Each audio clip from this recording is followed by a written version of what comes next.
Hello, everyone. JP and I have a message to the world. We have a message to Marvel fans, but especially we have a message Specifically, for Kevin Feige. Kevin Feige.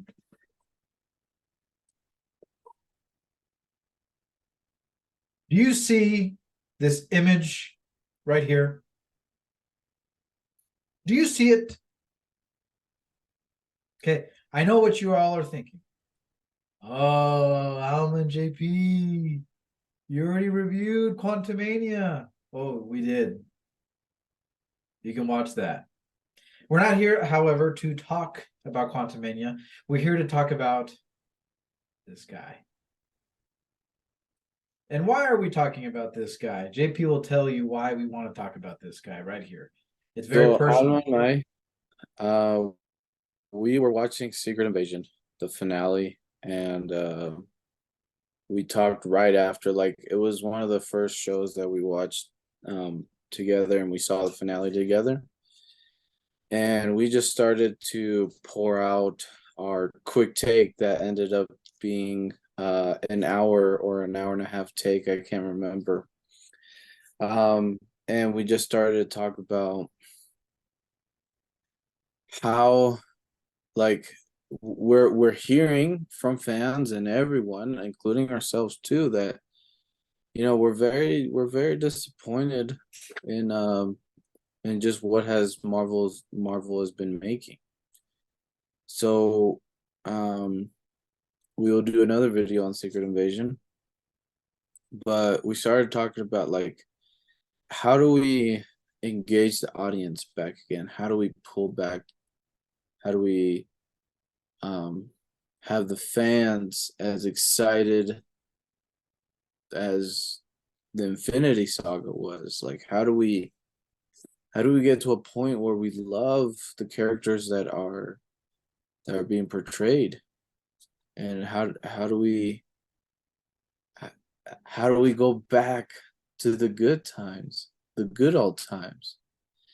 And I gave a thought. I'm gonna give this credit to Anma because he started it just going.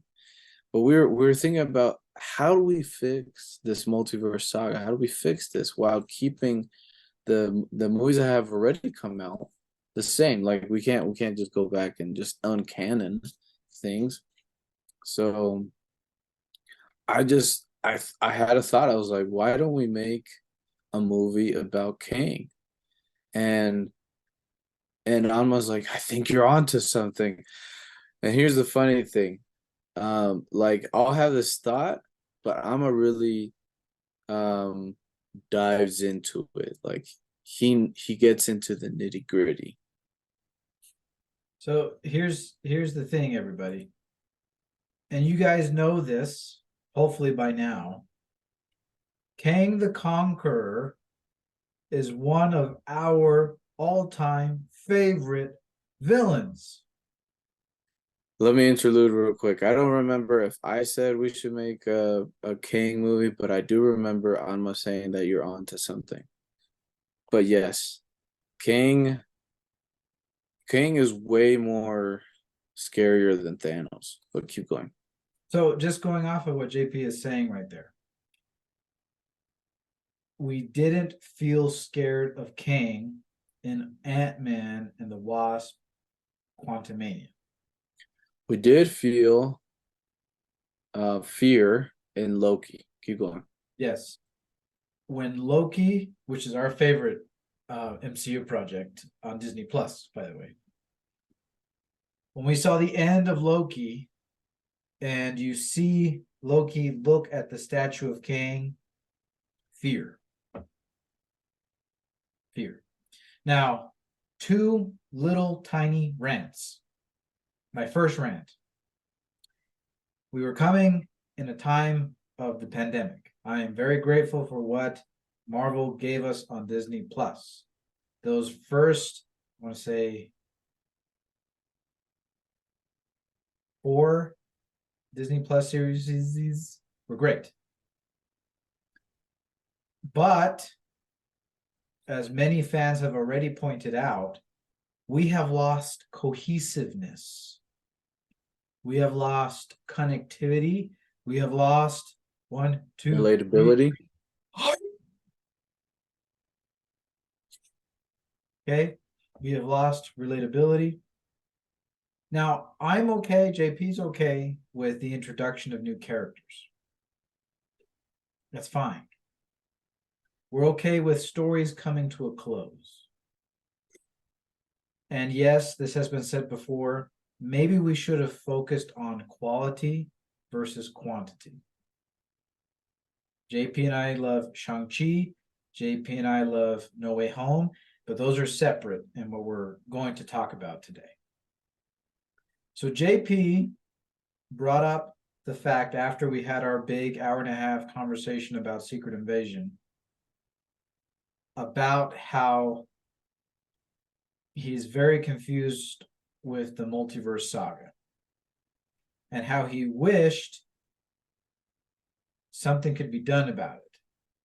And I'm sure there are a lot of people who feel the same way as my brother. And we put our heads together and we said, we're going to fix this. Now, there are two ways you could go down this. The first way, we can't do anymore because, like JP said, we can't uncanon these movies. But wouldn't it have been great if after Loki season 1, the movie we got was Kang the Conqueror? And then after the movie Kang the Conqueror, explaining this connective tissue throughout the Marvel Studios universe, that we got a different Doctor Strange movie where the Watcher teams up with Doctor Strange. If he could do it in What If, why couldn't we get it in live action? Do not make Wanda the villain. Not yet. House of M can come later. Wanda, however, could have teamed up with Doctor Strange, and she could have been like, ooh, the multiverse. Okay, now you're talking about something that can happen in the long run. And then when you're figuring out the story, I don't know what they're called, but Kamala Khan's bracelets, Shang-Chi's 10 rings, Moon Knight's connection with the Egyptian version of Kang, all of that can come together, and you can give us a movie about the Fantastic Four and have one of the villains be Kang. But we can't do that. And this is where I give my other tangent / rant before we get into our idea here. Storytelling is very difficult. We have a lot of fans out there who like certain things, who want certain things to remain the same, and we have fans who want something different. We get that. I think JP and I fit in all three of those boats, to be honest. But here's the problem. You can't appease everybody. And the only way you can quote unquote appease somebody is if on Rotten Tomatoes the movie is a 90% or higher. So, in respect to storytellers, to fans, we have to remember that while something may not be our interpretation, there's nothing we can really do about it. That doesn't mean we have to like it. And that being said, this is JP and I's take on how to fix the multiverse. And our small pitch is we need to make this movie. JP is going to tell you why we need to make this movie, and I will try to feed your minds with what it would look like. So we need to make this movie because number one, we need to feel more fear of what's coming. Like it needs to be a graver, more bigger threat than what Thanos did. Yes, he did kill half of the entire universe's population. But, we didn't get that in Quantumania. We got a little teaser in Loki, which was really good. I felt that was really good to just give a teaser. That's fine. It builds curiosity and stuff. But we need more backstory. Quantumania did not do that. and that's fine. I mean, if it were my decision, not even make Quantumania, but the more we talked on one night, we said, well, we need to keep it in what has happened. So the movie just needs to focus on Kang. Jonathan Majors, talk to Kevin Feige, tell him you need your own movie. I don't want to see you going down in history as one of the worst flops in Marvel history. Like, we got the Infinity Saga. There are countless and amazing stories that Marvel has in the comics. I mean, just really well thought out, you know, writing and stuff. But we need a movie that focuses on him and builds the fear. Take away out. Yeah, you want to make something different? Make a movie about the villain. Yeah. Okay. We took more than a decade to finally meet Thanos. Infinity War, yes, is as much of a Thanos movie as it is as an Avengers movie, but it's not really a movie about Thanos. It's a movie about Thanos winning. And for us to have connective tissue now throughout the whole multiverse, we need to focus on the multiverse. If your whole thing is about the multiverse, focus on the multiverse. And JP shared this with me, and we were watching another video the other day, and a fan reminded me of this, where Marvel was going to focus on the Street Avengers, like just Earth and Cosmic. You can still have your own storylines and focus on the multiverse. And one of the ways you do that is pitching this movie, Kang the Conqueror. Okay. Now think of this as a mini story concept. We're still working on Batman Beyond. Don't worry, we're not defocusing on that, but we want to give you this idea. You can give us your ideas. This is a whole conversation to have. Okay. Picture a film led by Jonathan Majors, where we get the story of Nathaniel Richards. You ready for this? The multiversal war teased in Loki. And the whole point is that Nathaniel Richards opens up the multiverse and he teams up with Prime Kang. Tell me that doesn't smell like $1 billion. To all the Disney and Marvel shareholders, this is where you beat your record of 2 billion, 2.8, break it to 3 billion. Or just get really high up there. But for the sake of good writing and good stories and good plots, and like, I love how Alma said this, you want something new? Make a movie about the villain.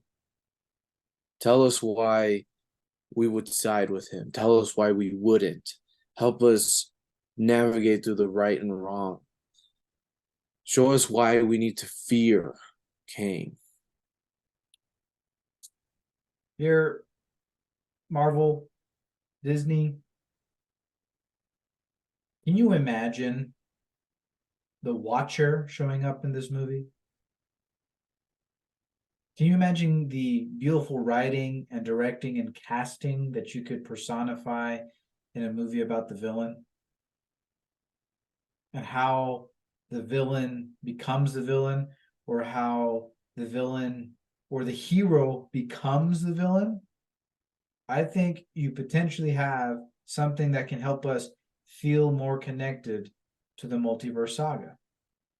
We're disconnected. We're lost right now.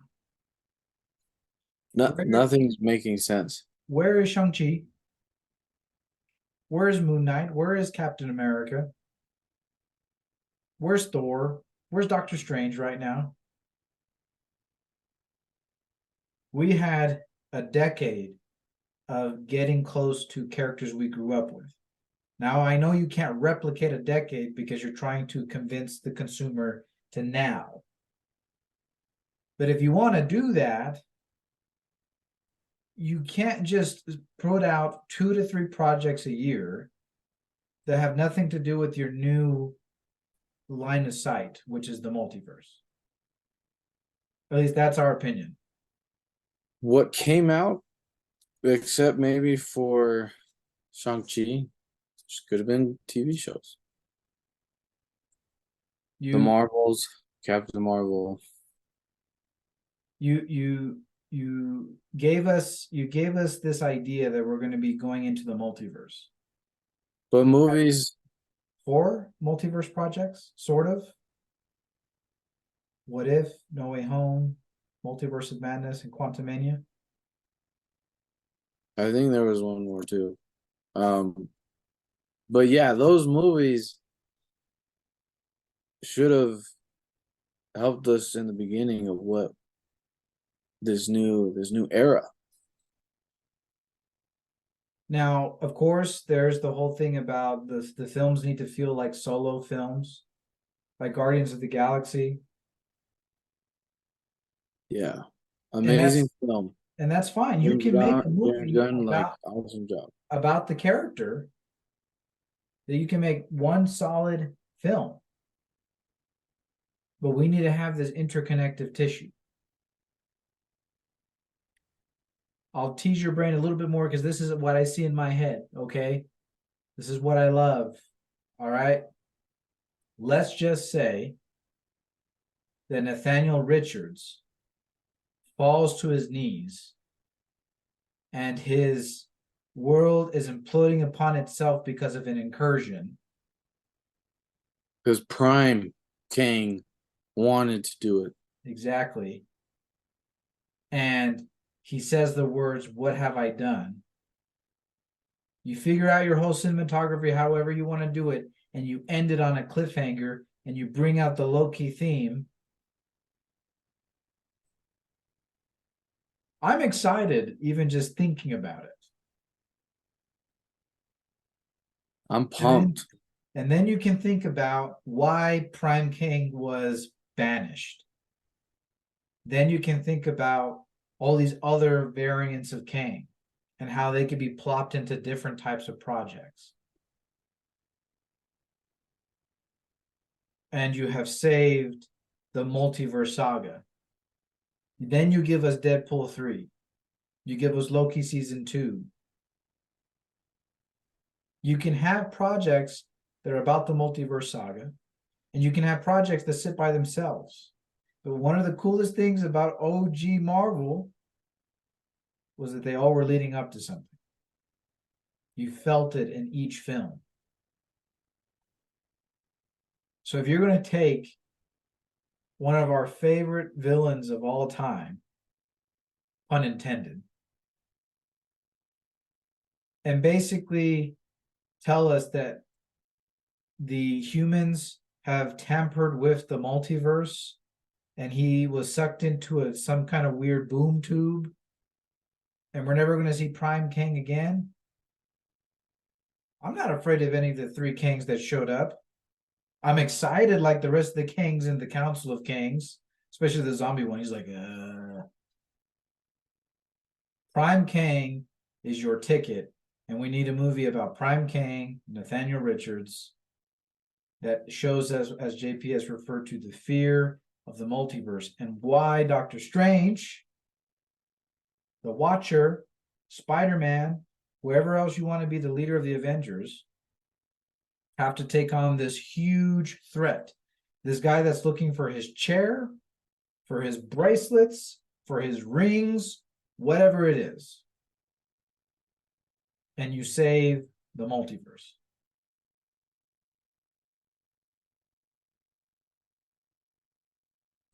I think this is the only way to do it. Kevin Feige, I know there's a lot of projects, there's a lot of TV shows we're coming out with, but honestly, you know already. There's good stories, there's good teams. You know, I'm excited for Fantastic Four. I'm excited for X-Men. Those definitely we need to see live action again. But I'm gonna say this candidly, but there's a season for everything. But Marvel was one of those things that didn't need a couple of months and years of flops. We But love Marvel Comics. We are big fans. We're big fans of Kevin Feige. Just like Ryan Reynolds and Hugh Jackman were saying thank you. But we want to feel connected again. We want to be excited again. one more thing. It's not about the money. It's about doing something right and correctly. Because the job's not done until it's done right. Well, we hope that you have enjoyed a fan-based pitch for a Kang the Conqueror movie and a way to save the multiverse saga. We'll catch you later.